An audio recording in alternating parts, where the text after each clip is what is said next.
કારણ પરમાત્માથી આ અંતર પડી ગયું. જ્યારે નજીક આવ્યો અને એ પાછા આવીને જોયું કે આ તો મારા પહાડ પહોંચ્યું છે જતા હું ગોડો હતો કે આ કેડવું છોકરું છે ને ગોમ ગૂંચવા નીકળ્યો.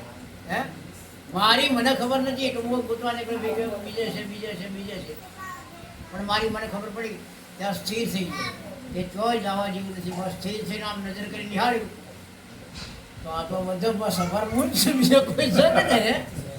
એટલે કે બીજો જોડે ને બીજો કરે છે તો એક છે તો સતત હિંમત બીક કોની કરે છે. થા નિર્ભેક તો સદગુરુ વગર તને કોણ છોડાવે? નિર્ભેક સદગુરુ છે એ કરી શકે, બીજા કોઈની તાકાત. હરિગુરુ સંત એક સ્વરૂપ છે. પરમાત્મા પછી કેવો કીધા એ તો નિરાકાર છે, કોઈ અંજન વગરનો છે, બરોબર, અદ્રશ્ય છે. હવે એને તમે કઈ રીતે ઓળખો? તો એ જેમ સોનું હોય એની સોનાની લકડી હોય પણ એના ઘાટે આવે તો ઉપર ને બાપુ ઘાટે આવે દોરો થાય, રોકેટ થાય, આવે જે દાગીના થાય તું ઉપર. પણ એ ઘાટ હું થતું નહીં એટલે બધું નોમ પડી ગયું. ઘાટ ઘડ્યા બધા નામ રૂપ જુદો પડ્યા પણ સત શું સોનું અંતે તો દોરામાં સોનું છે પણ સોનું ભૂલાઈ ગયું પણ દોરો કહેવા માંડ્યો. એમ આ નર નારીમાં જળ ચેતનમાં સુગરા નુગરામાં સભરમાં કણ કણમાં વ્યાપક તારીખ સાહેબી છે. પણ તને ભાસ પડે એટલે બે ભાસ પડ્યા. પહેલાં જો હું પ્રહલાદે પાઠ મળ્યો બરાબર અને પરીક્ષા કરી એટલે હું આ જે અહંકાર જે છે ને કે હું કરું છું જે અભિમાન એ કે પેલો આ પાઠ ઉપર પછી એની કોળી મૂક્યો અભિમાન રૂપી એને હાથીને વરજ્યો અને એનો પ્રતિકાર્યું પણ અભિમાન રૂપીના હાથીની કોળી આપી અને પેલીએ કરી છે પાછી. જો તમે આ વાતના જાણતા હો, આ વાતના જાણતા હો અને આ વાતના ભરેલા હો, નહીં કે ધર્મના દૂરે હાલો સતના મિલે આપણા ધર્મના વાયે નહીં. હે જો તમે સત્ય રાજા હરિચંદ્ર સત્યવાદી એવું નહીં, તમે આ વાત જાણો તો તમે સત્યવાદી જ છો. સત્યવાદી કોઈ સીપી રાજા હતા એવો નહીં, પણ એ તમે આ કે મેઘધારી આ સત્યની દોરી ઝીલી હતી. જો આ સત્યને તમે જોડે તો તમે પણ આ ઝીલી છે. પછી વાત નહીં કેવું કે તમે આ વસ્તુ લાવ્યા પણ તમારે આના સાનિધ્યમાં રહેવું. કેવા કે તોરણે કીધું કે હે નર રે નુગરાથી નિર્ણયો ના કરીએ, બરાબર. બેદલ મુખીથી મીઠા બોલે એની વાણીમાં બ્રહ્માંડો લે હે બિરલા કે બેદલનો સંગ ના કરીએ. સાચો કહેતું તો ગંગા સત્યની સાક્ષી બોલે છે કે વચનવાળાનો સંગ કરીએ. વચને વર્યા એ આખા વિશ્વમાં ન્યારા થઈને પૂજાણા. જો જ આ જગતમાં દાખલા આ રામકૃષ્ણ જેવા પૂજાણા છે, પણ આપણે એમાંથી પ્રેરણા લેવાની છે. રામે શું કર્યું એમાંથી આપણે પ્રેરણા લેવાય. કૃષ્ણ પરમાત્માએ શું કર્યું એમાંથી આપણે પ્રેરણા લેવાય. રામાપીરે શું કર્યું એમાંથી આપણે પ્રેરણા લેવાની છે. કારણ કે રામને ગુરુ હતા વશિષ્ઠ, તો કૃષ્ણના દુર્વાસા હતા અને રામાપીરના ઉગમસિંહ હતા. એ કોઈ ગુરુ વગર તો એ ગુરુના આધીન જ હતા. સંત એમ કહે છે કે એક જ પથરા એક જ પાણી એક નાવણ કા આરામ એક મુહૂર્ત મેને એસી દેખી જના રામકૃષ્ણ પૂજારા. એ ભરમે કે મત બોલો લોકો મારા કે તમે ભાવથી જોઈ લો ને પ્યારા. તો આ વસ્તુ કેળાય ભાવ ઉપર લાગી અને ભાવ તમારો પ્રગટ થાય તો આ વસ્તુ બને સાહેબ. અને આ સુરતા તમારી યુગોથી ભટકાશે એવું આંધળી છે અને એ એના યુ વગર. એટલે સવારામ બાપા પીપળીમાં શું કહે છે કે જેની સુરતા સુગડ સમેટે એના ઘટમાં સાહેબ બેઠે. હવે જે વાત આઘાત કરી સુરતા જેની સુગડ સારી કરીને એ સમેટી લે બધેથી આ સમેટી જો આપણે પ્રસારો પડે છે એ સમેટી અને એક ઘરે લાવે તો એના ઘરમાં તર સાહેબ બેઠે. તો સવારામ બાપા ફેર શું કે વાળો મારો સાતાની સંગાતે કરે છે વાતો ભાઈ. હાલ સાતાની સંગાતે ભગવાન વાત કરે જ છે. પેલું જે અંતર પડી ગયું એ આવી ગયું એટલે એને નિરંતર થઈ ગયું, કોઈ અંતર ન રહ્યું. પ્રભુના શામળાજીને જે પ્રભુના અંતર પડી ગયું એ નિરંતર થઈ ગયું, કોઈ અંતર નહીં. પછી એના જ્યાં જુઓ એ કીડી કુંજરમાં નર નારીમાં જળ ચેતનની ગ્રંથિ જે હતી બધી તૂટી ગઈ. જળમાં એવું છું વ્યાપક છે કે અને એમાં એ નામરૂપ ગુણ જ તરીકે છે. પણ હું બધામાં છું પણ બધોથી હું ન્યારો છું. નામરૂપ ગુણ મારા વડે ભાષે છે પણ હું નામરૂપ ગુણથી ન્યારો છું. હવે આ જે પદની જેને ખબર પડે નિર્વાણ પદને તો એ પૂર્ણ પદના પામ્યો એ કહેવાય. અને એને તમે આ જગત ફીકવાની એ પછી એ એમો પડ્યો કહેવાય. એટલે કે સદગુરુને કીધું જેમ હમણાં વીરદાસ બાપુને મારે વાત કરી કે વેલદાસ બાપુ હતા એ બાર ગામ જતા હતા, શિક્ષણ જતા જતા એમના રાત પડી ગઈ અને એક સાધુ સંતનું ઘર ખોલ્યું. એટલે ગામ લોકોને કીધું કે ભાઈ કોઈ સાધુ સંતનું ઘર હોય તો મારે ત્યાં પ્રસાદ લેવો છે ને રાતવાસો કરવો છે, બીજા ગામ જઈએ.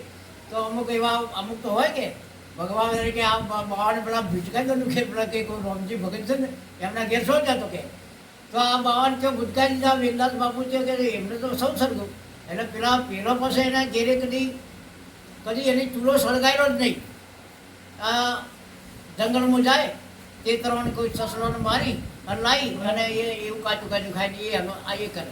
આવો પાપી લૂંટારો વાલ્મીકી વાલિયા લૂંટારો. હવે એના ઘેર સાધુ પધાર્યો કે મારા કે ભગે ખરો કે મારા ઘેર સાધુ ક્યાંથી પધારવા. હવે એને ઘરવાળી કે સાંભળે છે કે આપણા તો કોઈ અહીનો ડોનો કોઈ છે ને આ મહાત્માજી આપણા વગણાયા તો આ તો આપણો ભાગ્ય કહેવાય કે આ સાધુ પુરુષ આપણા વગણાયા પથારી કરી પછી ભોજન તો કરવું પડે. એટલે તમારે જેવા બાપુને અહીંયા જ્યાં તો જે કંઈ લાવી રસોઈ કરી જમાડી. અને સંતને જે મને ખબર પડી કે વેલદાસ બાપુ પેલા જવા નીકળે છે ને કેવો રાતો આવો રોકાણા છે એટલે તો સાંજ પડે એટલે પેલા ભક્તો ગણ તો આવો કે આ તો વાતો થવા મળી, સારી સારી એવી વાતો થઈ. એનો દીકરો પેલો જે રામજીનો દીકરો હતો એ આ વાડામાં જેવા પેશાબ કરવા નીકળ્યો અને એને એરું કર્યું અને એરું આપણે એનો પ્રાણ પંચર કે ઉડી ગયો. હવે પેલી ઘરવાળી આવી અને પેલા કહે છે કે ફોન કરી એટલે પેલા બોલે કે શું છે એટલે કે આપણા દીકરાને કે આ યંત્ર ઉડી ગયું છે અને એનો પ્રાણ પંચર ઉડી ગયું છે. હવે વિલાસ થઈ ગયું છે ખબરદાર છે કે જો એક વસડો પાડ્યો છે ને કે બૂમ પાડી છે તો આપણા કે સંત પધાર્યા અને આ સંતના આપણે બોલાય જ નહીં. હવે એ વાળી માનું હૃદય કેવું થયું છે પોતાનો એ નાનક વાયો દીકરો જો કદાચ મરી જાય અને એ પેલો ઘરવાળો કે ખબરદાર છે સંત પધાર્યા છે કે ઉકારો પડે છે. સાહેબ સંત આગળ બેસી ગયા, સારી સારી વાતો થઈ હતી સત્સંગની અને બધી જ વાતો થઈ અને સવારમાં જેમ જેમ ટચા વાતો થઈ ગામમાં અને લોકો સવારમાં એના ઘેર આપવા મળ્યા પેલા જે આ રૂમાલ લઈને. એટલે પેલા સાધુ પુરુષ વેલદાસ બાપુ શું કહે છે રામના શું છે ભાઈ આ કે આ બધા તારા ઘેર કેમ બધું આ પધાર્યા છે. આના પછી પેલાની સાથે એકદમ પેલું જે દબાઈ રાખ્યું હતું ને દડો અખર બે નારી જ્યારે રુદન કરવા માંડ્યા કે શું છે ભાઈ કે અને કે બાપુ અમારે કોઈ દીકરો હતો અને આ વાડામાં જવા નીકળે એરું આપણે આ રીતે બનાવવાની અને વેલદાસ બાપુ તો સારું ભાઈ આ ઘરનું અન્ન ખાધું અને આ ઋણ અને આ મારા પગલા મૂકો તો સંતને તો અજવાળું થઈ જાય. પણ એને કે તારો આવે વિઘન ચડી જાય તું કરી લે ને બંદગી. અરે તું રામ સમર તારો કોઈ ફિકર નહીં, તું રામને સમર તારો કોઈ ફિકર નહીં તો એ કરે. નરસિંહ મહેતાનો 52 વખત આવીને કોમ કરી જાય કે ન કરી જાય, શકુબાઈનો બીડો ભરી જાય કે ન કરી જાય, રાત્રેજી અનેકના કામ કરે છે. ભગવાન કહે છે કે હું ક્યારે નથી આવ્યો ભક્તની ભીડે, હું ક્યારે નહીં સદાય આવ્યો છું પણ તું મને પોકાર્યો, મને યાદ કર્યો તો મને તો ભૂલી જાઉં. આ જ્યારે તું ગર્ભવાસમાં હતો ત્યારે તું આ કોલ કર્યો અને બંધ મુઠ્ઠી કે હેલકાતો જાઉં ને આ નરકા ગર્ભ છૂટીને બંધ મુઠ્ઠી આમ બરાબરનું કે હવે તો બોલવો નહીં ઉકારો નહીં પડવો. પણ એવો બહાર આવ્યો ને સાહેબ એટલે પેલો જ્યાં સુધી ડૉક્ટરને રિઝલ્ટ આવે જ્યાં સુધી પેલો દાયણીની લાડ વધેરે 4 ઓગળ રાખીને પેલો ગોઠ મારે બાનીનો પેલી નાભીથી એનું કનેક્શન જુદું કર્યું અને આ બહારનો પ્રવેશો આ જે અશ્વિની કુમાર કહેવાય છે એને અહીંયાથી આ પ્રવેશ એનો થયો એના ભેગો આવી ગયો. એટલે આપણા ત્રિકમ સાહેબ બોલ્યા હે બેની કે આ અમારા મોલે આ જ મોલ આ મોલ કાયારૂપી મોલે અમારા મોલે એક રમતો જોગી આવ્યો. જો આ ત્રિકમ સાહેબ એને જોગી કીધો હે અને આવી અલખ જગાયો હે બેની અમારા મોલે એક આ રમતો જોગી આ જેને એને જોગી કીધો ને કે નગર મેં જોગી આયા. કોઈ ચારણ કીધો, કોઈ ચારણ કીધો, કોઈ મોરલો કીધો, અલગ કીધો, કોઈ અલગ કીધો. અને એ જ્યારે વેલદાસ બાપુને પછી એમ કીધું લાવો કાંજરી લઈને એ કે તું તારા બાપને કે કેમ દુઃખી કરે છે શું છે કે એમ કરીને સજીવન થયો.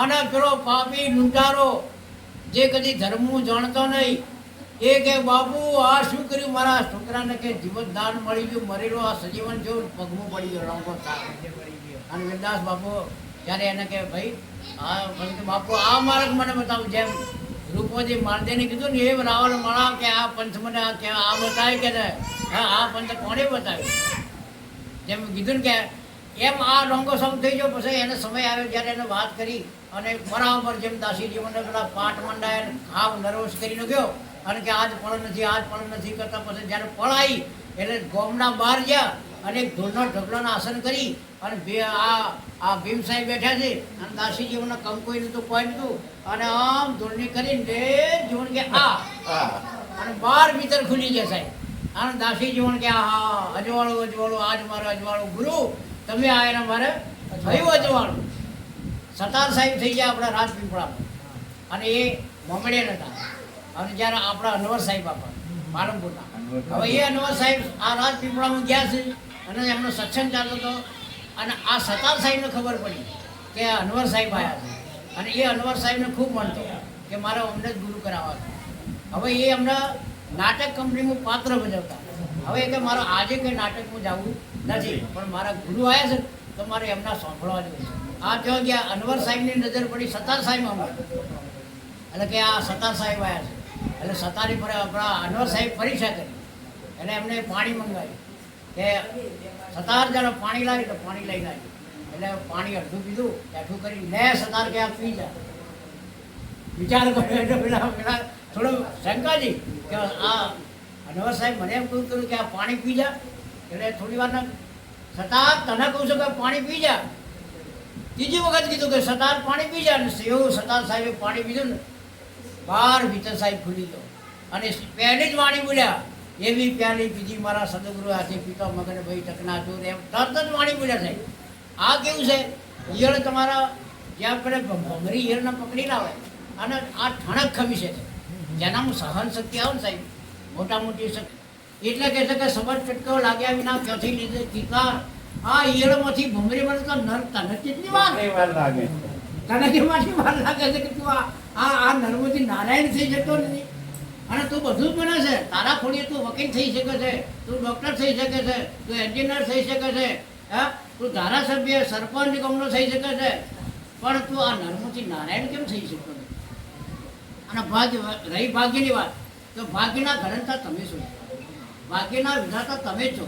તમારા હાથમાં શ્રેણી છે હથોડી છે જેવું તમારું શિલ્પ કંડારું હોય એવું તમે કંડારી શકો એટલે ભાગ્ય તમારા હાથે જ છે કે તમે ભાગ્યના ઘડંતા તમે જ છો પણ આપણને ખબર નહીં કે આપણે ભાગ્ય જેવું કરવું. પછી બીજું નહીં કે દુઆ અને કદુઆ એ લખવાની બાજુ છે એટલે લેવી તો લોકોની દુઆ લેવી આશીર્વાદ લેવા કદુઆ કદી કંઈ લેવી નહીં કારણ કે આ લખાય છે કદુઆ લેશો તો તમારી લખાય છે માલિકના ચોપડે દુઆ લેશો તો લખાય છે. હવે એ એના માટે આ કર્મના લેખા આ કર્મનો સિદ્ધાંત બનાવ્યો અને એ ભોગવવા માટે આ જગતનું આવવું પડે આ કર્મના રેખો અને જેનું કર્મ જે છે એ ભોગવે એમ એ છૂટો પડી જાય છે અને આગલો કર્મ તો પછી ભોગવે છે પછી નહોતો બીજો કરે છે મારો એટલે સંતો પછી એને કહે છે કે ભાઈ આ તારી 84 હું બતાવી તું તારા ભણાય તારા બોલ કે 84 એકય રાશિ ના કે ગુરુ મહારાજ મારી એકય રાશિ નહીં 84 કે એકય ન રાશિ કે તો કઈ રાશિ કે આ દેહ પૂર્તિ જેટલું છે એટલું સમજણમાં આવ્યું એટલું વાળી અને એનું એ કરી અને બસ નીકળી ગયો. બાકી આ તળ માત્ર આ દુનિયાની અંદર તમારું કંઈ કશું જ નથી. સિકંદર જેવો સિકંદર આખો જીતતો જ્યારે ભારતમાં આવ્યો ને ત્યારે એને માને કીધું કે બેટા તું ભારતમાં જાય છે ને ભારતની ભૂમિ પર તું જીતી ન શકીશ કેમ એ સંતોની સુરાની ભૂમિ છે અને જ્યારે અહીંયા આવ્યો ને ત્યારે ખરેખર એ ભારતની ભૂમિ પર એને એ ન જીતી શક્યો અને એક મચ્છર કે એવો કરડવાથી એનું મૃત્યુ થઈ ગયું ત્યારે એને એમ લાગ્યું કે સારું કે આટલું બધું મેં સર કર્યું આટલું ધન દોલત બધું કર્યું તો મગ કશું હાથીને નહીં ગયો ત્યારે કે એ મારી એક જ આશા છે કે મારો જ્યારે જનાતા નીકળે ને મારી આ શ્રદ્ધા રહેતા ત્યારે મારા બે હાથ ખુલ્લા રાખજો અને જેથી જગતને ખબર પડે પ્રેરણા મળે કે આ સિકંદર જેવો સિકંદર આ દુનિયાને સર કરીને જીતી ગયો પણ કોઈ લઈને થઈ જાય એટલે સાહેબ બધું ચલ માત્ર આપણું દુનિયા આપણી કાયા આપણી નથી હા અમને અમારી કાયા તમને નહીં વિશ્વાસ છે પારકાના ઉગણ આપણા દિલથી બોલાવો આપણી કાયાનો વિશ્વાસ તો આ પણ ધોકો જે છે આ જે શ્વાસનો ઉશ્વાસ ચાલે છે એ પણ નીકળી જાય છે આ જાય છે ને આવે છે એને બોલાવવાળો કોણ છે જો એની પરત થઈ જાય તો સાહેબ સહેજે ભવસાગર પાર થઈ જાય અને આ વસ્તુ છે એ મહાપુરુષોના સંગમો આ સતવાય આ વસ્તુ ન તો બહાર તો કળિયુગ બેઠેલો જ છે તમને તમારે એવો પંચિંગ કરે તમારા ડાયવર્ટ કરી નાખો પણ મહાપુરુષના સંગમો અને સત્સંગમાં જવાથી આ મનસન એ રીતે જેમ આપણામાં કચરો પડ્યો છે કામ ક્રોધ લોભ મોહ આ બધું પડી છે પણ એના કાઢવા માટે શું કરવું પડે? સત્સંગમાં જવું પડે. જેમાં એક ઘડાની અંદર બધો કચરો છે, પણ એમાં મોટો ધોધ પડતો હોય, એવો જેને ઘડો રાખો પેલો આટલો બધો કચરો છે, ફટાક જેને બહાર નીકળી જેને નવું પાણી ભરાઈ જાય. એમ મને સત્સંગથી જ રીતે સતનો સંગ જ્યારે સદગુરુ કરાવે એટલો સત્સંગ થાય. બાકી હાલ તો આજે કરીએ એ વાત જ છે, પણ સતનો સંગ થઈ જાય તો પછી મેળો પાર થાય. સહેજે સહેજે બહુ સારું પાર થઈ જાય. હવે આવું છે. પણ આ અમારા કીધું ને અમારા કે આ કોઈક લેખાજો કે કેના પડે કે જેની પેઢીની અંદર સતોગુણનો કણાવો વાયો, જેની પેઢીની અંદર બાપ દાદાએ કોઈ ભક્તિ કરી હોય, કોઈ વરી લાયા હોય, અને કોઈ કદાચ ભક્તિ કરી હોય, અને તો આ ત્રીજી પેઢી આ ભણકો ફૂટે. કોઈ સંત એના ઘેર જમી ગયો હોય, કોઈ સંતની ચરણ રદ પડી હોય, તો આ સૂજે ને કે આ મારે કોઈ સૂજે એવો નહીં. આ ઘોર કળિયુગ તો સૂજે જ નહીં. હજા કે આ તો કહે છે કે કયો તો ભગવાન કહે છે એટલે પણ કેવો તને એ દેખાય કે આ બતાવવાની વસ્તુ છે. આ તો અનુભવ, આ લાઈટ છે, આ એના અંદર વીજળી છે ને, પણ આમ સચો ખરા ને, અને એના અનુભવ કરો તો અડાડજો ખબર પડે. જમતી હોય થઈ શકે. મને તો ઘણા કહે છે કે ભાઈ આ બધા પડે જો આ તારી ઓંખ છે, આ કોણ જોઈ શકે છે? તો કે ના, તો તારા આ કોણ છે 4 વગરનું સીટું છે ને, તો તું આ તારી ઓંખ આ કોણ જોઈ શકે ને કોણ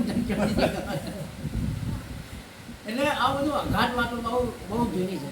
મીરાબાઈને જ્યારે સમજણમાં આવી એટલે કે પાયો જે મેને નામ રતન જન પાયો, વસ્તુ દી મારા સદગુરુએ મને કૃપા કરીને અપનાયો. એ રાણાજી મને રામ રમકડું ચડ્યું. અગમ અગોજરના ઘાટ કે સુનિશિખર ઘટના ઘાટ પરથી આ નામ પડી ગયું. આ મીરો બોલી છે. અને જ્યારે એ ઉપદેશ નીકળી એટલે બપૈયા નામનો પક્ષી પણ એવા બોલતું હતા. તો કે હે બપૈયા તું પીયું પીયું કેમ બોલે છે? પીયું મારો છે ને હું પિયાની છું, તું કહેનાર કોણ? અરે તારી ટોચ આખી તો એ કરાવીને ઉપર કાજળ બોલાય તને એ કરું. પણ પછી તરત જ એને ખબર પડી ગઈ કે જે તું શબ્દ બોલી રહ્યો છે એ એટલો બધો લોભાવણો છે કે મારો સદગુરુ મને મળ્યા. મને સદગુરુના મને મિલાપ કરાયો.